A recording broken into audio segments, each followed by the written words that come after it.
This happened last Christmas Eve when I was staying at my parents' house alone. I was 26, living in the city, but decided to spend the holidays at their place while they were visiting my grandparents out of state. It was a nice house in a quiet suburb, surrounded by snow-covered lawns and string lights glowing on every corner. I thought I'd enjoy the peace, just me, some old Christmas movies, and a fireplace crackling in the background. I had set up my parents' living room to feel cozy, with the Christmas tree lit up in the corner and a blanket draped over the couch. It was supposed to be the perfect night, but looking back now, I wish I'd never stayed there alone. It started around 10 p.m. I was halfway through Home Alone, sipping on a cup of hot chocolate, when I thought I saw something out of the corner of my eye. The curtains were drawn, but it looked like a shadow had passed by the window. At first, I thought maybe it was a car driving by, its headlights casting strange reflections on the glass. But then I remembered. The street was dead silent. I brushed it off, convincing myself it was nothing. I turned my attention back to the movie, but about 10 minutes later, I heard it. A faint tapping sound. I muted the TV and listened. The sound stopped, and for a moment, everything was quiet again. But then it came back, louder. It was soft at first, almost like snowflakes hitting the window. The kind of noise that makes your stomach twist into knots. I told myself it had to be the wind. Maybe a branch was hitting the window. But as I stood up and walked over to check, a weird feeling settled in my chest. I pulled the curtain back just a little, enough to peek outside, and that's when I saw him. There was a man standing in the front yard.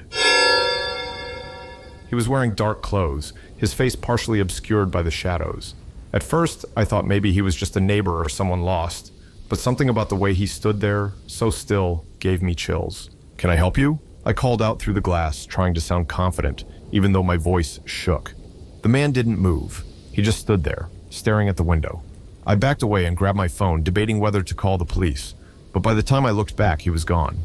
The next 20 minutes felt like hours. I sat on the couch, clutching my phone, trying to convince myself it was nothing. Maybe some drunk guy wandering around. I even texted a friend to joke about it, trying to calm my nerves. But then it happened again. This time, it came from the back of the house.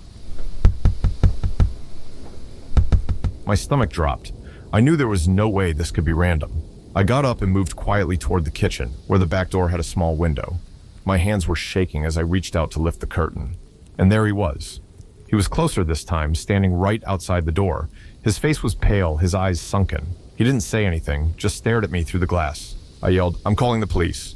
For a moment, he didn't react. Then, slowly, he smiled. I don't know why, but that smile terrified me more than anything else. I ran to the living room and dialed 911. Barely able to get the words out as I described what was happening. The operator assured me that officers were on their way, but those 10 minutes felt like an eternity. I stayed on the line, clutching the phone like a lifeline, when I heard it, the sound of the doorknob rattling. He was trying to get in, but when the police arrived, the man was gone. They searched the property but found no one. The snow outside showed footprints leading up to the windows and doors, circling the house over and over. But the most chilling part? The officer pointed out something I hadn't noticed. "There are no footprints leading away," he said.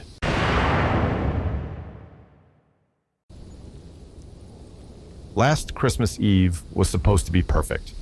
My wife and I had just moved into our new home, a cozy 2-bedroom ranch house in a quiet suburb. We'd spent weeks decorating, putting up lights, and arranging gifts under the tree. It was our first Christmas hosting her family, and we wanted everything to be flawless. By the time her family left that evening, it was almost midnight. The house was warm. The soft glow of the Christmas lights in the living room made everything feel peaceful, and the snow outside had blanketed the neighborhood in silence. We were cleaning up after dinner, chatting about the day, when the power went out. The sudden darkness was jarring.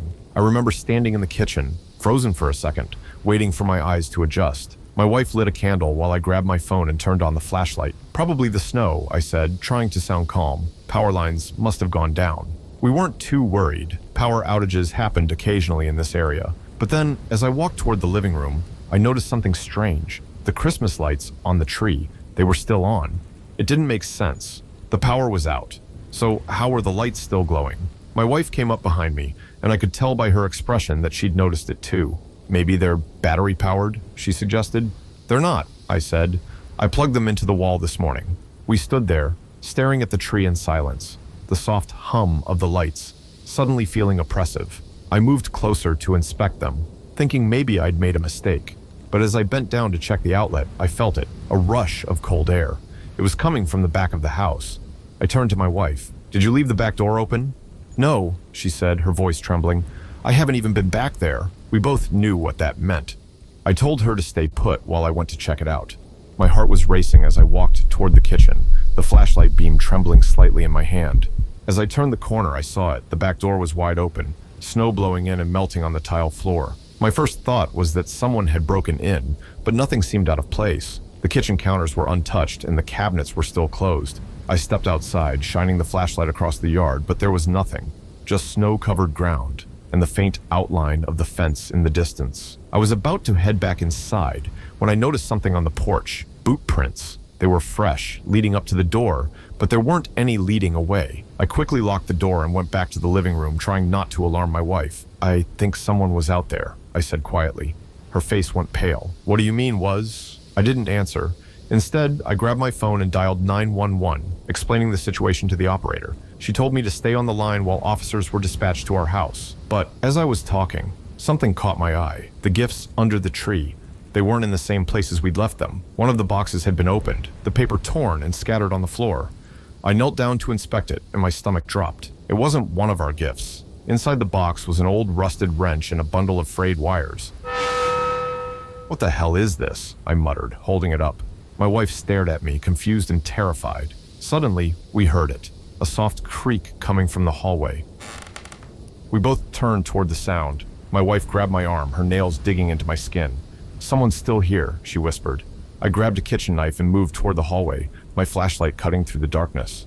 Every step felt heavier, my pulse pounding in my ears. I could see the faint outline of the bedroom door at the end of the hall, slightly ajar. Taking a deep breath, I pushed it open. The room was empty. I checked the closet, under the bed, behind the curtains, nothing. But just as I was about to leave, I heard a loud thud from the living room. I ran back, my wife close behind me, only to find the front door wide open.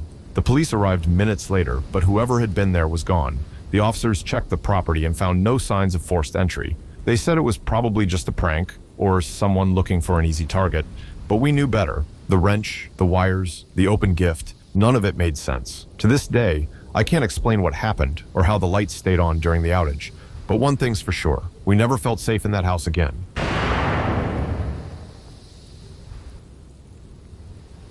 This happened on Christmas Eve 3 years ago.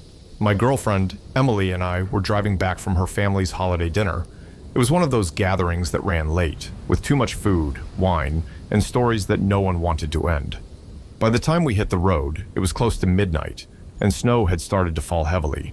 We had a 2-hour drive ahead of us on a mostly rural highway, the kind of road where you don't see much traffic, especially late at night.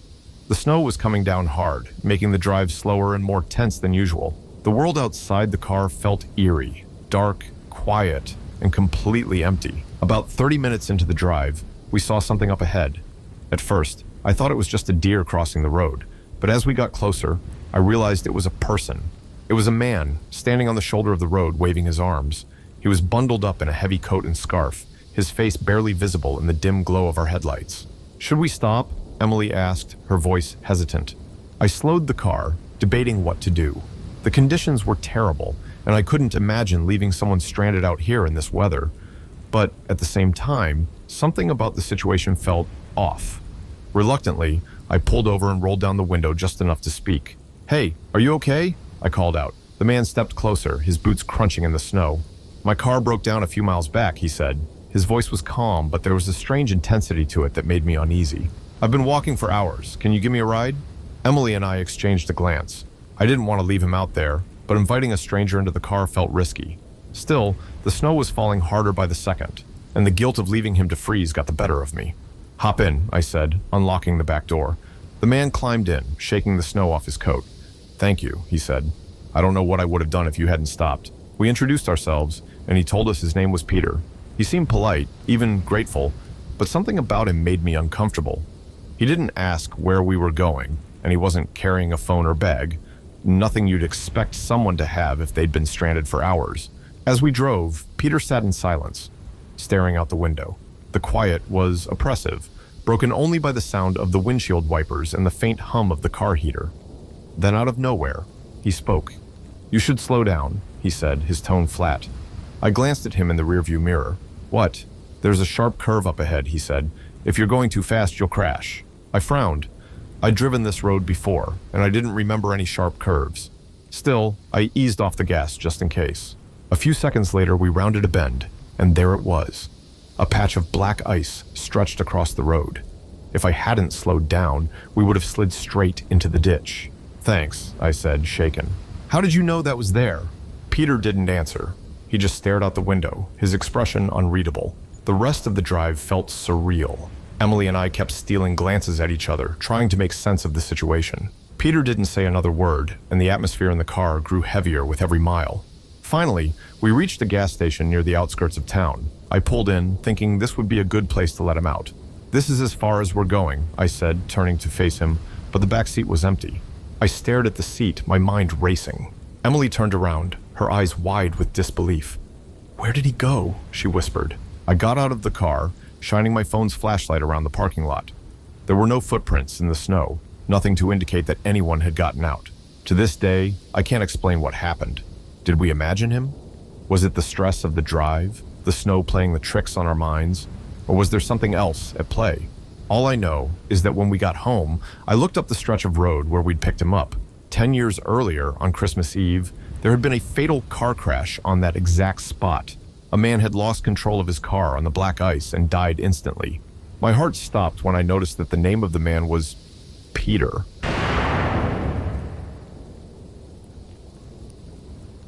It was a few years ago at a Christmas party hosted by my coworker Dave.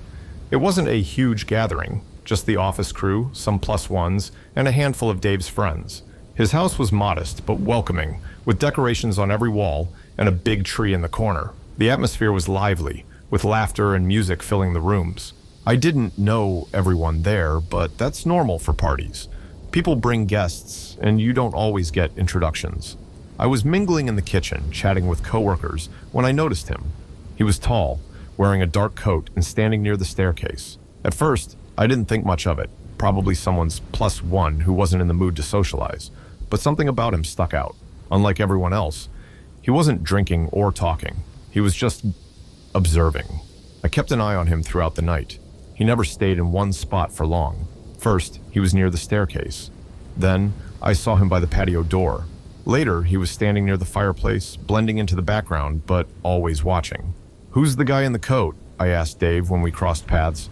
Dave gave me a confused look. "What guy?" "That one." I turned to point him out, but the spot where I'd last seen him was empty. Dave shrugged. "Probably someone's guest. Don't stress about it." But I couldn't shake the feeling that something was off. As the night wore on, the crowd started to thin out. Around midnight, only a few of us were left. Close friends, coworkers who were too drunk to drive home, and me. I offered to help Dave clean up, and we were in the kitchen when we heard it. A loud thud came from upstairs. We froze, staring at each other. "Is someone still up there?" I asked. "No," Dave said, grabbing a flashlight. "Everyone's been down here all night." We went upstairs together, my heart pounding with each step. The hallway was dark, except for the faint glow of Christmas lights from the yard outside. The sound had come from one of the bedrooms. When Dave opened the door, the room was empty. But the closet door, one that Dave swore he always kept shut, was slightly ajar. Dave pushed the closet door open, revealing a mess of clothes and hangers on the floor. At first, we thought it was nothing.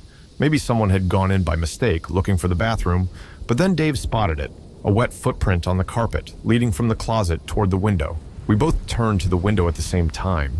It was slightly open, snowflakes blowing in with the wind. I leaned out to check the roof below, but there was no one there, just a single deep footprint in the snow. "What the hell is going on?" Dave whispered, his voice shaking. We locked all the doors and windows and decided to call it a night. Dave insisted on checking the house one last time, while I stayed in the living room to grab my coat and say goodbye to the other guests. That's when I noticed something chilling. The pile of coats near the door had been disturbed. My coat was on top when I arrived, but now it was buried underneath several others. And one coat, the long dark one I'd seen the man wearing, was gone. I ran to the back patio door and my stomach dropped. It was unlocked, even though we'd checked it earlier. I stepped outside, shining my phone flashlight across the snow, and saw a fresh set of footprints leading away from the house. They didn't head toward the driveway or the street. They went straight into the woods behind the property. "Dave!" I shouted, running back inside. Before I could explain, Dave burst in from the hallway, pale as a ghost. "The back door," he stammered. "I just checked it. It's open." My blood ran cold. The police came shortly after. They searched the property but didn't find anyone. The officers said it was probably just a thief looking for valuables, but we both knew it wasn't that simple. In the days that followed, Dave discovered several things missing. His spare house key, a set of car keys from the kitchen counter, and a pair of boots he'd left by the back door. I don't know what scares me more, the fact that someone slipped into that party unnoticed, or the thought that they might still have access to Dave's house.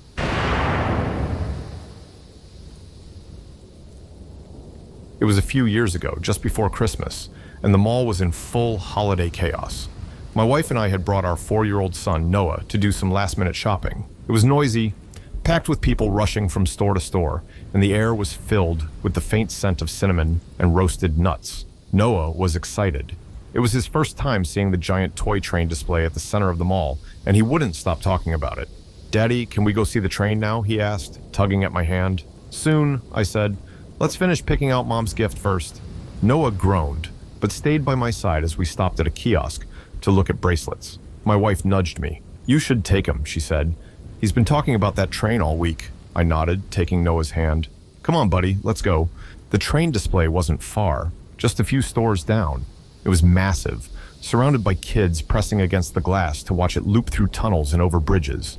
Noah's eyes lit up as he pointed excitedly at the miniature engines chugging along the tracks. "Stay here," I said, crouching down to his level.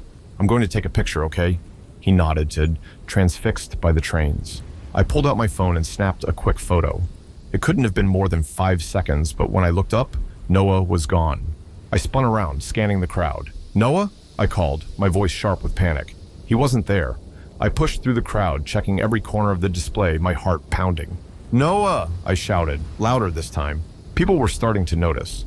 A few mothers pulled their kids closer, glancing at me with concern. My wife appeared, rushing over from the kiosk, her face pale. "What happened?" she asked, her voice trembling. "He's gone," I stammered. I only looked away for a second. We split up, frantically searching the surrounding stores. Every aisle felt like a dead end. Every stranger's face a cruel reminder that Noah wasn't among them. My wife was crying, clutching her phone as she called mall security. A woman with a stroller stopped me. "Are you looking for a little boy?" she asked. "Yes," I said, desperate. "He's 4, wearing a red sweater." "I saw him," she said. "He was with a man heading toward the food court." My stomach dropped. "What kind of man?" She hesitated. I didn't see his face. He was wearing a gray hoodie and walking fast. "Your boy looked upset." I didn't wait to hear more. I sprinted toward the food court, my mind racing with worst-case scenarios. My wife followed, trying to keep up as I shouted Noah's name over and over. When we got there, it was chaos. Dozens of families, kids laughing and crying, the smell of fried food hanging in the air. But no Noah. I grabbed a mall employee. "Lock the exits," I said, my voice shaking. "My son is missing." The employee nodded, speaking into her radio. A moment later, an announcement echoed through the mall. "Attention shoppers, we have a missing child. Please remain where you are." The next 10 minutes felt like hours. My wife and I scoured every corner of the food court, questioning anyone who would listen. Then, over the loudspeaker, a voice said, "The missing child has been found near the west entrance." Relief washed over me as we ran toward the entrance. There, sitting on a bench, was Noah. I scooped him up in my arms. "Are you okay?" I asked, holding him tightly. He nodded, but his face was pale. "The man said he wanted to show me a bigger train upstairs," he said quietly. My wife and I exchanged a horrified glance. "What man?" I asked. Noah shrugged. "He said he'd show me the way, but then he got mad when I started crying." "What happened next?" my wife asked, her voice breaking. "He told me to sit on the bench and wait for you," Noah said. "Then he left." We brought Noah home, but I couldn't stop thinking about the man. Why had he let Noah go? What was his plan? The next morning, I got a call from mall security. "We reviewed the footage," the officer said. The man in the gray hoodie walked Noah toward the west entrance, but stopped near a trash can. He stood there for a few seconds, looking around, then left in a hurry. "Did you see his face?" I asked. The officer hesitated. "That's the strange part. When he stopped at the trash can, he dropped something in it. We retrieved it. It was a knife." I felt sick. The thought of what could have happened if Noah hadn't cried, if the man hadn't panicked, still haunts me. Now, every Christmas, I hold his hand so tightly that my knuckles turn white, because I know how easily I could have lost him that day.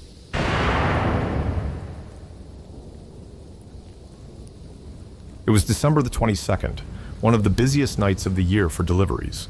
The holiday rush meant long hours, and by the time I was finishing my route, it was already past 9 p.m. The neighborhood I was working in was quiet, one of those upper middle class areas where every house was adorned with glowing Christmas lights and inflatable decorations on the lawns. My last delivery for the night was at the end of a cul-de-sac. The house stood out, not because it was bigger or flashier, but because it was the only one with no decorations. No lights, no wreath on the door, not even a shoveled driveway. It looked almost abandoned, though the address on the package confirmed it was the right place. I parked the truck and grabbed the box, a medium-sized package labeled with the name Waters.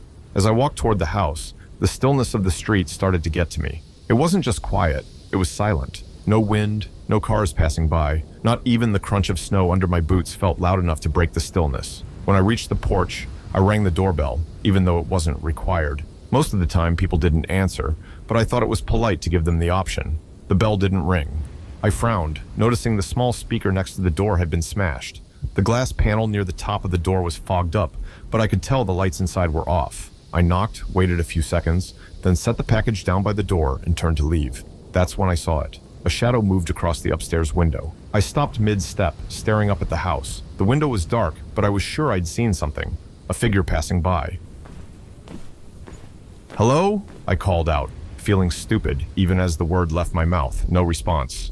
I stood there for a moment longer, then shook it off and headed back to the truck. I climbed in, started the engine, and took one last glance at the house. The upstairs window was still dark, but something was different. The curtain was pulled back. It hadn't been like that before. I was sure of it, but the window was empty now, and the house still looked as lifeless as ever. I reversed the truck out of the driveway, trying to shake off the unease. As I turned onto the main road, I caught a glimpse of something in my side mirror. A man was standing at the edge of the driveway, his figure illuminated by the truck's taillights. I hit the brakes, my heart pounding. I turned to look over my shoulder, but he was gone. The driveway was empty. I didn't stick around to think about it. I drove straight back to the depot, my mind racing the whole way. When I got back, I went to log the delivery in the system. The package had been marked priority, which usually meant it was a gift. Out of curiosity, I clicked on the details. It showed a delivery history dating back 3 years. Every year, the same package had been sent to the same address, but something about the last name caught my eye. Waters. It sounded familiar, so I asked my manager about it. His face went pale when I mentioned the name. "That house," he said slowly, "used to belong to a family named Waters. They moved out after their son disappeared a few years ago. The package probably has the wrong address." I felt a chill run down my spine. What happened to their son? "He was last seen playing in the backyard," my manager said. "The police never found him. I don't know if the package was sent as some cruel joke or if there was something more to it, but I haven't taken a route through that neighborhood since."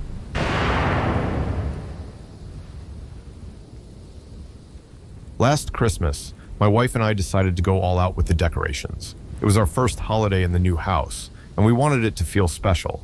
We spent days putting up lights outside, hanging stockings over the fireplace, and setting up a massive tree in the living room. It was one of those tall, artificial trees that took forever to assemble. Once it was up, we spent an evening decorating it with ornaments, some new and others passed down from our families. Each ornament had its place, and by the time we were done, it looked perfect, like something out of a magazine. But the next morning, when I walked into the living room, I noticed something strange. An ornament I didn't recognize was hanging on the tree. It was small and plain, just a simple silver ball, slightly tarnished, with no pattern or design. I stared at it for a moment, trying to remember if we'd hung it the night before, but I couldn't place it. "Hey, did you put this on the tree?" I asked my wife when she came downstairs. She glanced at it and shrugged. "I don't think so. Maybe it came with the set?" That explanation made sense, so I let it go. But as the day went on, I couldn't shake the feeling that the ornament didn't belong. That night, as we were getting ready for bed, I heard something from the living room. It was faint, almost like a soft tinkling sound, like glass tapping against glass. I walked downstairs, flipping on the lights, but everything looked normal. The tree stood there, perfectly still, its lights casting soft shadows on the walls. I stood there for a moment, staring at the tree, when I noticed the silver ornament again. It seemed to glint differently than the others, like it was catching more light than it should. I stepped closer, leaning in to get a better look. The surface wasn't just tarnished. It had tiny scratches, like something had been dragged across it. I told myself I was overthinking it, but the next morning things got weirder. My wife and I came downstairs to find the silver ornament hanging on a different branch. "Okay, this is getting weird," I said. "Are you messing with me?" She gave me a confused look. "I thought you were." We stared at the tree, both of us unsettled. We decided to take the ornament off and set it aside, thinking maybe it had just fallen and we'd rehung it without realizing. But that night, the noises came back. This time it was louder, a soft rustling, like the branches of the tree were shifting. I grabbed a flashlight and went downstairs, my heart pounding. The silver ornament was back on the tree. I stared at it, my hands shaking. I grabbed the ornament and tossed it into the trash, determined to be done with whatever this was. But the next morning it was back. It was hanging in the exact same spot as the first day I'd noticed it. My wife and I decided to get rid of the entire tree. We boxed up all the decorations, drove to the dump, and left everything there. It felt extreme, but we couldn't think of any other way to get rid of the ornament. We bought a new tree that afternoon, decorating it with brand new ornaments. For the first time in days, we felt like we could relax. But that night, as we sat on the couch admiring the new tree, my wife froze. "Did you see that?" she whispered, pointing toward the branches. I followed her gaze, and there it was. The silver ornament was hanging on the new tree.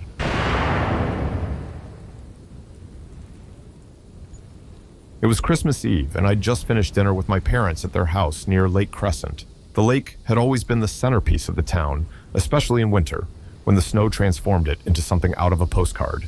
After dinner, my dad suggested I take Max, their Labrador, for a walk. It was something I used to do when I lived here, and the familiar route around the lake felt like a peaceful way to end the night. The air was bitterly cold, and the streets were quiet. Most of the houses were lit up with Christmas lights, but no one was outside. Max trotted along eagerly, his leash taut as he pulled me toward the lake. When we got there, the sight was breathtaking. The ice stretched out endlessly, glowing faintly under the moonlight. The trees lining the shore were coated in frost, and the whole scene was silent, apart from the occasional creak of the ice shifting beneath the snow. Then I saw them. Two figures were standing far out on the ice. They weren't moving, just standing there, silhouetted against the frozen expanse. My first thought was that they were ice fishers, but there was no gear, no tents, no buckets, nothing. And they were too far from the shore for the ice to be safe. Everyone in town knew not to go out that far this early in the winter. Max froze, his ears pinned back. A low growl rumbled in his throat, something I'd only heard a handful of times. "Quiet, Max," I said, trying to calm him, but my heart was pounding. I called out, "Hey, you shouldn't be out there." The figures didn't respond. I pulled out my phone to shine a light toward them. The beam wasn't strong enough to reach that far, but I hoped it would catch their attention. One of the figures turned and started walking. No, running toward me. My stomach dropped. The way they moved wasn't normal. It wasn't cautious like someone testing the ice. It was fast, reckless, like they didn't care about the danger. "Stop!" I shouted. "The ice isn't safe." But they didn't stop. I stumbled back, yanking Max's leash as I turned to run. The sound of cracking ice echoed behind me, followed by a sudden deafening splash. I stopped, my breath visible in the icy air, and turned to look. One of the figures was gone. The other was standing at the edge of a gaping hole in the ice, staring down into the water. "Get off the ice!" I screamed. But they didn't move. They just stood there, motionless. The ice creaked loudly, a sound that made my skin crawl. Max barked furiously, pulling at the leash, but I couldn't take my eyes off the figure. They slowly turned their head toward me, and even from that distance, I could feel the weight of their stare. Then, without a word, they stepped forward and disappeared into the hole. I backed away, almost slipping on the snow, before turning and sprinting back to the house. My parents were startled when I burst through the door, gasping for air. I tried to explain what I'd seen, but the words wouldn't come out right. The next morning, the news confirmed it. 2 bodies were recovered from Lake Crescent, the anchor said. Authorities believe the individuals ventured onto thin ice late last night and fell through. Their identities are being withheld pending notification of family. I stared at the screen, my stomach churning. The part that haunts me isn't the fact that they died. It's the way they moved, like they weren't afraid of falling, like they didn't care what would happen. And the way they stared at me before stepping into the icy water, it felt less like a cry for help and more like a warning. And that's it. 8 chilling Christmas horror stories that show how even the most festive time of year can take a dark turn. Which story sent shivers down your spine? Let us know in the comments, and don't forget to like and share this video if you enjoyed it. If you have your own terrifying holiday story, we'd love to hear it. Send your story to the email in the description, and maybe it'll be featured in a future video. Thanks for watching, and happy holidays. Stay safe out there.